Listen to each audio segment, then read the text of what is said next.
From the Tri-State's largest school district returning to class, and tonight we have some answers but also more questions about bus service for thousands of local kids. Christian Hauser is live at Metro's Transit Hub downtown with that story. Christian, good evening.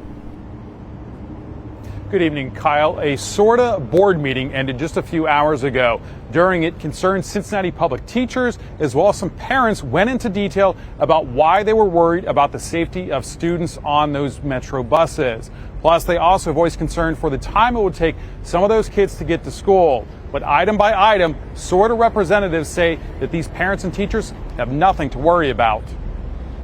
We'll start at City Hall. That's where about 24 teachers and parents rallied to try and get the mayor and city council to put pressure on SORTA to reinstitute the extra routes for Cincinnati Public Schools students.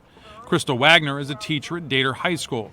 She rode the Metro bus as a child. She's worried about the youngest students. There were instances where I was touched by people on the bus, hair pulled, choked, some serious things that on a regular or the extra Metro could be dealt with because those Metro drivers are used to dealing with students and issues that accompany having students on your bus. After the rally, some of the group took their concerns directly to the SORTA board. They brought up the time it would take students to get to class and what happened if children missed a bus or a transfer.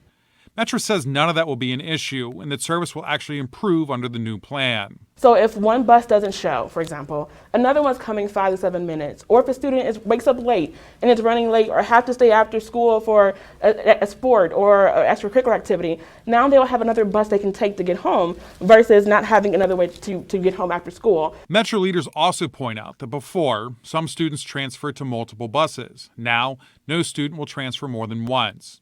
As for safety, Metro says all buses have cameras that stream a live feed. All of our operators are in very close contact with dispatch, so in case of an emergency, they can right away call for help if assistance is needed. Despite the promises, the teachers and parents say they don't believe it will be better service. When someone, doesn't see the problem, you typically have to wait for something bad to happen. And what boggles my mind is that these are not adults. These are children that we have to wait for something bad to happen to when it could be 100% avoidable.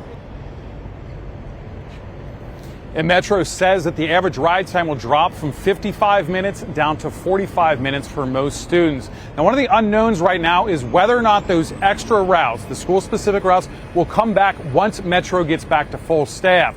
Now, despite being asked several times, no one from SORTA could answer that question. Now, we will be checking in with parents the first few days of class to see if these changes affect students and if there are any issues, and if so, what CPS and Metro plan to do about it.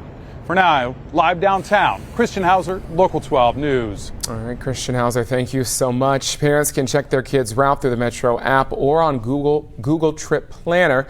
Just make sure you put in a date that is after August 19th so you can get updated route times there. We've linked that information in this story and much more at local12.com.